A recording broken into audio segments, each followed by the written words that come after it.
अतिवृष्टीनंतर महाराष्ट्र सरकारने शेतकऱ्यांना आर्थिक मदत देण्यासाठी कोणताही प्रस्ताव केंद्राकडे पाठवला नाही। केंद्रीय कृषी मंत्री शिवराज सिंह चौहान यांची माहिती।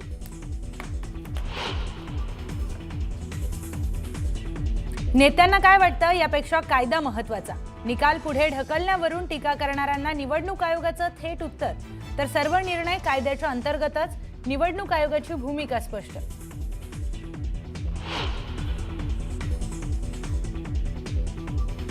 मुंबई पालिका निवडणुकींसाठी भाजपमध्ये इच्छुकांची गर्दी।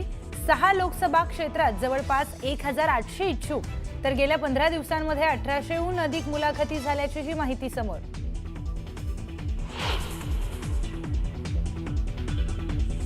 मनसे अध्यक्ष राज ठाकरे घेणार खासदार संजय राऊतांची भेट। संजय राऊतांच्या प्रकृतीची विचारपूस करण्यासाठी राज ठाकरे राऊतांच्या निवासस्थानी जाणार।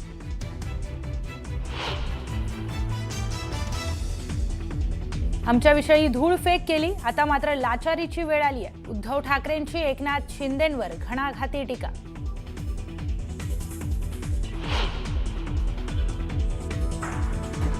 गौरी पालवे गर्जे आत्महत्या प्रकरणी पीए अनंत गर्जेला 14 दिवसांची न्यायालयीन कोठडी।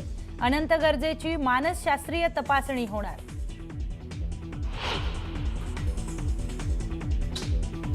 पीएमओ होणार सेवा तीर्थ, तर राजभवन आता लोकभवन म्हणून ओळखलं जाणार। मोदी सरकारकडून शासनातील कर्तव्य, पारदर्शकता आणि लोकसेवेच्या भावनेला अधोरेखित करण्यासाठी निर्णय।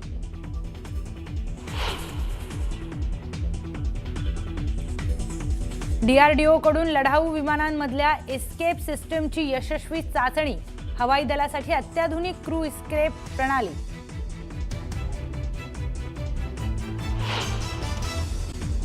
उपमुख्यमंत्री एकनाथ शिंदेंच्या कोपरी पाचपाखाडी मतदारसंघातील शिवसेनेचे पदाधिकारी तसंच राष्ट्रवादी काँग्रेस अजित पवार पक्षाच्या पदाधिकाऱ्यांनी ठाकरेंच्या शिवसेनेत प्रवेश केलेला आहे। यावेळी उद्धव ठाकरे यांनी एकनाथ शिंदे यांच्यावर निशाणा साधला। काँग्रेससोबत गेलो म्हणून आम्हाला बदनाम करणार यांच्या बॅनरवर सोनिया गांधींचे फोटो कसे, असा सवाल त्यांनी यावेळी उपस्थित केला।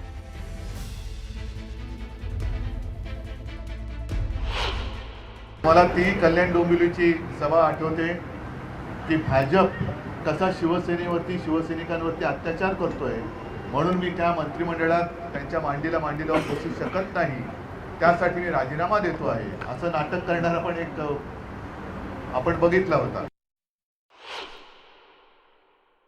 जे अजित पवार निधी देत नव्हते त्या अजित पवारांच्या मांडीला लावून बसलेले आहेत। आणि काँग्रेस सोबत शिवसेना गेली, काँग्रेस सोबत गेलेली नाहीये। त्यावेळेला भाजपाने दगाबाजी केली, विश्वासघात केला, म्हणून त्यांना धडा शिकवण्यासाठी म्हणून आपण महाविकास आघाडी केली। परंतु आता या ज्या काही नगर परिषदेच्या वगैरे निवडणुका चालल्या आहेत त्याच्यावरती सोशल मीडियावरती आता तुम्ही बघितलं असाल की त्यांच्याच पोस्टरवरती सोनिया गांधींचे फोटो आहेत। म्हणजे जे मला शिव्या घालत होते ते अगदी दिघे साहेब स्वतः आहेतच आणि बाजूला सोनिया गांधी।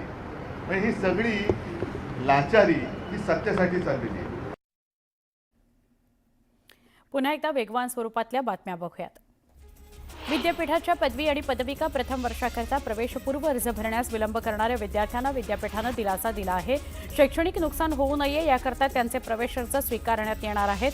त्यामुळे सुमारे 3 ते 4 हजार विद्यार्थ्यांच्या डोक्यावरचं वर्ष वाया जाण्याचं टांगती तलवार किंवा भीती ही दूर झालेली आहे। रायगड जिल्ह्यातील एकूण 10 नगरपालिकांच्या निवडणुकीकरता काल मतदान पार पडलं। 10 नगरपालिकांपैकी सर्वाधिक 85.35% मतदान माथेरान नगरपालिकेकरता झालं, तर मुरुड जंजिरा नगरपालिकेकरता 73.89% मतदानाची नोंद झाली आहे। पुण्यातही आलिशान घरांच्या मागणीत मोठी वाढ नोंदवण्यात आली आहे। यामुळे येत्या 3 वर्षांमध्ये पुण्यात आलिशान घरांच्या किमतीत 29% वाढ झालेली आहे। पुण्यात आलिशान घरांचा दर प्रति चौरस फूट 15,200 रुपयांवर गेला आहे। मध्य रेल्वेने नवीन वर्षाच्या सुरुवातीला दौंड आणि मनमाड रेल्वे मार्गावरील दुहेरीकरणाचं काम हाती घेतलंय। त्यामुळे 4 ते 25 जानेवारीपर्यंत काही मार्गांवरील गाड्या रद्द करण्यात आलेल्या आहेत। यामध्ये नागपूर, अमरावती, सोलापूर, लातूर, नांदेड, पनवेल या मार्गावरील सुमारे 15 येणाऱ्या जाणाऱ्या गाड्यांचा समावेश आहे।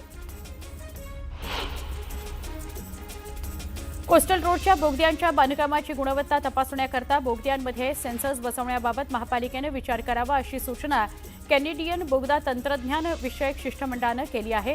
या शिष्टमंडळानं मंगळवारी मुंबई किनारी रस्ता दक्षिण आणि उत्तर तसंच गोरेगाव मुलुंड जोडमार्ग प्रकल्पांची सविस्तर माहिती घेतली आहे।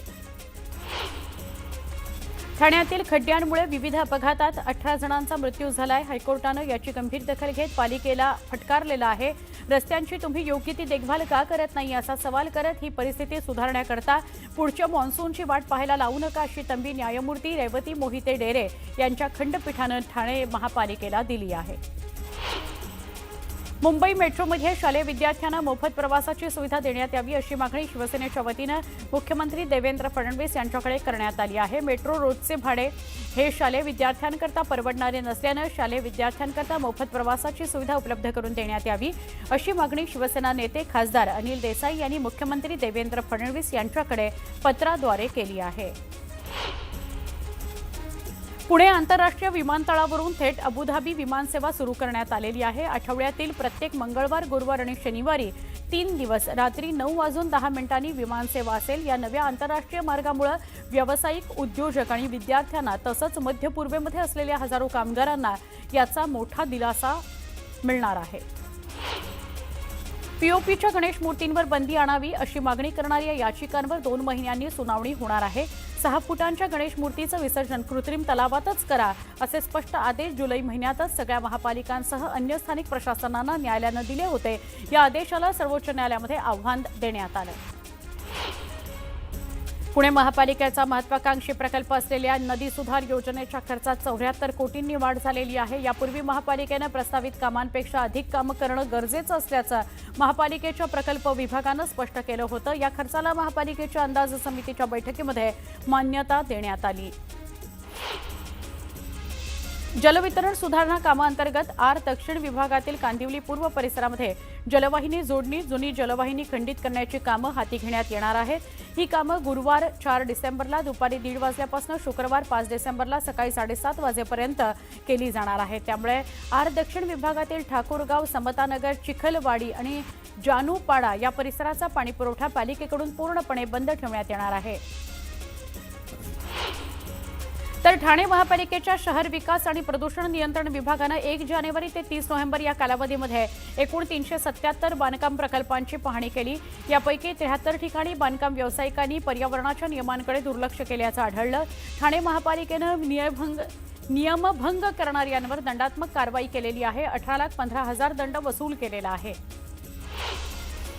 वाढत्या हवा प्रदूषणावर प्रभावी नियंत्रण मिळवण्याकरता पनवेल महापालिकेमार्फत विविध उपाययोजना राबवण्यात येत आहेत। आयुक्त मंगेश चितळे यांच्या निर्देशानुसार शहरातील सगळ्या प्रभागांमध्ये तपासणी, कारवाई आणि यंत्रणांची अंमलबजावणी युद्धपातळीवर सुरू आहे। महापालिका प्रशासनानं प्रदूषण नियंत्रण नियमांचं उल्लंघन करणाऱ्या पालिका क्षेत्रातील 169 बांधकाम व्यावसायिकांना नोटिसा बजावल्या आहेत। नालासोपारा पूर्व प्रगतीनगर परिसरामध्ये ड्रग्ज माफियांनी हैदोस घातला। पुणे शाखा 2च्या पथकानं अंमली पदार्थ वाहतूक करणाऱ्या एका नायजेरियन व्यक्तीला रंगेहात अटक केली। तुळींज पोलीस ठाण्याच्या 100 मीटरच्या आत ही कारवाई झाल्यानं तुळींज पोलीस ठाण्याच्या कार्यक्षमतेवर प्रश्नचिन्ह निर्माण झालं। चंद्रपूर जिल्ह्यातील राजुरा नगर परिषद निवडणुकीमध्ये तणावपूर्ण वातावरण बघायला मिळालं। शिवसेना शिंदे गटाचे नगराध्यक्षपदाचे उमेदवार राजेंद्र डोहे यांनी भाजप कार्यकर्ता गजानन कुलकर्णी यांना मारहाण आणि शिवीगाळ केल्याचा आरोप आहे। या घटनेनंतर भाजप कार्यकर्त्यांनी पोलीस ठाण्यामध्ये ठिय्या आंदोलन केलं।